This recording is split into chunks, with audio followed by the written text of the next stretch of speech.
Hello friends, ಹೇಗಿದ್ದೀರಾ? ಪೂಜಾ ಕಲಾಲೋಕ ಚಾನಲ್ಗೆ ಸ್ವಾಗತ. ನಾನು ಇವತ್ತು ವರಮಹಾಲಕ್ಷ್ಮಿ ಪೂಜೆಯ ಮಹತ್ವವನ್ನು ಹೇಳ್ತಾ ಇದ್ದೀನಿ. ಹಾಗೆ ವರದ ಅರ್ಥ, ಆಮೇಲೆ ಈ ಪೂಜೆನ ಯಾರು ಮಾಡಿದರು ಫಸ್ಟು, ಅದಾದಮೇಲೆ ಪೂಜೆಗೆಲ್ಲ ಏನೇನು ಬೇಕಾಗತ್ತೆ, ಹಾಗೆ ಪೂಜೆಯ ಮುಖ್ಯ ಉದ್ದೇಶ ಏನು, ಇವೆಲ್ಲ ಈ ವಿಡಿಯೋದಲ್ಲಿ ತಿಳಿದುಕೊಳ್ಳೋಣ ಅಂತ ಹೇಳ್ತಾ ಇದ್ದೀನಿ.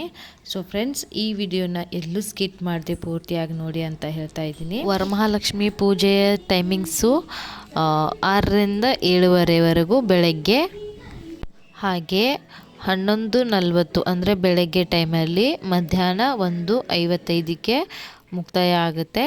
ಮತ್ತು ಸಂಜೆ ಟೈಮಲ್ಲಿ 5:50ರಿಂದ 7:30ವರೆಗೂ ಪೂಜೆ ಮಾಡ್ಬೋದು.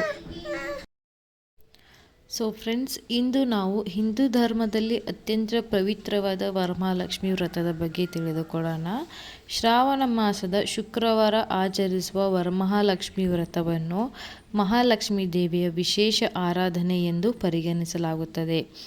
ವರ ಎಂದರೆ ವರವನ್ನು ನೀಡುವವಳು, ಅಂದರೆ ಭಕ್ತರ ಸಂಕಲ್ಪಗಳನ್ನು ಈಡೇರಿಸುವ ತಾಯಿಯೇ ವರಮಹಾಲಕ್ಷ್ಮಿ. ಅಂದರೆ ವರದ ಅರ್ಥ ಇದು.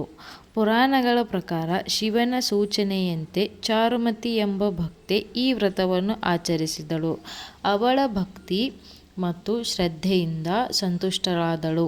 ಮಹಾಲಕ್ಷ್ಮೀ ದೇವಿಯು ಅವಳಿಗೆ ಐಶ್ವರ್ಯ, ಆರೋಗ್ಯ ಮತ್ತು ಕುಟುಂಬದ ಸುಖವನ್ನು ಕರುಣಿಸಿದಳು. ಅಂದಿನಿಂದ ಈ ವ್ರತವು ವ್ಯಾಪಕವಾಗಿ ಆಚರಣೆಗೆ ಬಂದಿದೆ. ಅಂದರೆ ನೋಡಿ, ಇವಾಗ ಚಾರುಮತಿಯವರು ಈ ವ್ರತವನ್ನು ಮೊದಲಿಗೆ ಮಾಡಿದರು.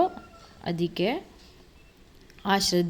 ಆ ಭಕ್ತಿಯಿಂದ ಶ್ರದ್ಧೆಯಿಂದ ಈ ಪೂಜೆಯನ್ನು ಮಾಡಿದ್ದಕ್ಕೆ ಅವಳಿಗೆ ವರಮಹಾಲಕ್ಷ್ಮೀ ದೇವಿಯು ಐಶ್ವರ್ಯ, ಆರೋಗ್ಯ ಮತ್ತು ಕುಟುಂಬದ ಸುಖವನ್ನು ಕರುಣಿಸಿದಳು. ಈ ದಿನ ಮನೆಯನ್ನು ಸ್ವಚ್ಛಗೊಳಿಸಿ, ಬಾಗಿಲಿಗೆ ರಂಗೋಲಿ ಹಾಕಿ, ಕಲಶವನ್ನು ಪ್ರತಿಷ್ಠಾಪಿಸಿ ಮಹಾಲಕ್ಷ್ಮಿಯನ್ನು ಪೂಜಿಸಬೇಕು. ಅರಿಶಿನ, ಪೂಜೆಗೆ ಬೇಕಾಗಿರುವ ಸಾಮಗ್ರಿಗಳು: ಅರಿಶಿನ, ಕುಂಕುಮ, ಹೂವು, ಹಣ್ಣು, ತೆಂಗಿನಕಾಯಿ, ತಾಂಬೂಲ, ಸಿಹಿ ನೈವೇದ್ಯ ಮುಂತಾದವುಗಳನ್ನು ಸಮರ್ಪಿಸಿ ಭಕ್ತಿಯಿಂದ ಪ್ರಾರ್ಥನೆ ಮಾಡಲಾಗುತ್ತದೆ. ಪೂಜೆಯ ಮುಖ್ಯ ಉದ್ದೇಶ ಕೇವಲ ಹಣವನ್ನು ಕೋರುವುದು ಅಲ್ಲ, ಉತ್ತಮ ಆರೋಗ್ಯ, ಕುಟುಂಬದಲ್ಲಿ ಪ್ರೀತಿ, ಮನೆಯಲ್ಲಿ ಶಾಂತಿ ಮತ್ತು ಧರ್ಮ ಮಾರ್ಗದಲ್ಲಿ ನಡೆಯುವ ಶಕ್ತಿಯನ್ನು ಬೇಡುವುದು. ಅಂದರೆ ಬರೀ ಪೂಜೆ ಮಾಡಬೇಕಾದ್ರೆ ಹಣ ಅಷ್ಟೇ ಬೇಕಾಗೋದಿಲ್ಲ. ಅದಕ್ಕೆ ಉತ್ತಮ ಮನೆಯಲ್ಲಿ ಆರೋಗ್ಯ ಚೆನ್ನಾಗಿರಬೇಕು, ಹಾಗೆ ಪ್ರೀತಿ ಇರಬೇಕು, ಮನೆಯಲ್ಲಿ ಶಾಂತಿ ಇರಬೇಕು. ಅದಿದ್ರೇ ಮನೆ ಸುಖವಾಗಿರುತ್ತೆ. ಸೊ ಅದಕ್ಕೆ ಈ ಪೂಜೆಯನ್ನು ಮಾಡ್ತಾಯಿದ್ದಾರೆ.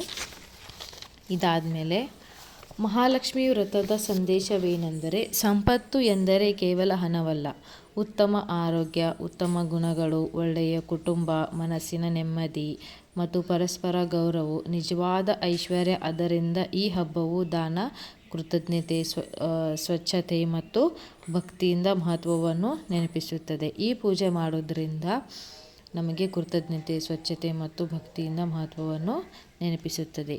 ಪೂಜೆ ಮಾಡುವಾಗ ಮನಸ್ಸನ್ನು ಏಕಾಗ್ರವಾಗಿಟ್ಟುಕೊಂಡು ದೇವಿಯನ್ನು ಸ್ಮರಿಸುವುದು ಮುಖ್ಯ. ನಮ್ಮ ಸಾಮರ್ಥ್ಯಕ್ಕೆ ತಕ್ಕಂತೆ ಸರಳವಾಗಿ ಪೂಜೆ ಮಾಡಿದರೆ ಸಾಕು. ಭಕ್ತಿ ಮತ್ತು ಪ್ರಾಮಾಣಿಕತೆಯೇ ದೇವಿಗೆ ಅತ್ಯಂತ ಪ್ರಿಯ. ಅಂದರೆ ಆಡಂಬರವಾಗಿ ಪೂಜೆ ಮಾಡಬೇಕು ಅಂತ ಏನಿಲ್ಲ.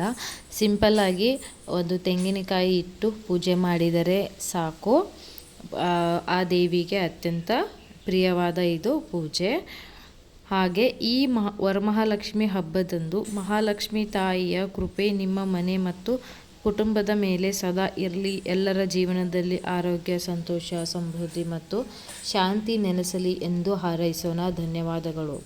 ಇಂತಹ ಉಪಯುಕ್ತ ಧಾರ್ಮಿಕ ಮಾಹಿತಿಗಾಗಿ ನಮ್ಮ ಚಾನಲನ್ನು ಸಬ್ಸ್ಕ್ರೈಬ್ ಮಾಡಿ, ವಿಡಿಯೋವನ್ನು ಲೈಕ್ ಮಾಡಿ, ಶೇರ್ ಮಾಡಿ, ಹಾಗೆ ಬಂಧು ಮಿತ್ರರಿಗೆ ಹಂಚಿಕೊಳ್ಳಿ. ವರಮಹಾಲಕ್ಷ್ಮಿ ಪೂಜೆಯ ಇವೆಲ್ಲ ಮಹತ್ವಗಳು. ಸೊ ಹಾಗೆ ವರಮಹಾಲಕ್ಷ್ಮಿ ಪೂಜೆಗೆ ಏನೆಲ್ಲ ಸಾಮಗ್ರಿಗಳು ಬೇಕು ಅಂತ ನಾನು ಮುಂದಿನ ವಿಡಿಯೋದಲ್ಲಿ ತಿಳಿಸ್ತೀನಿ.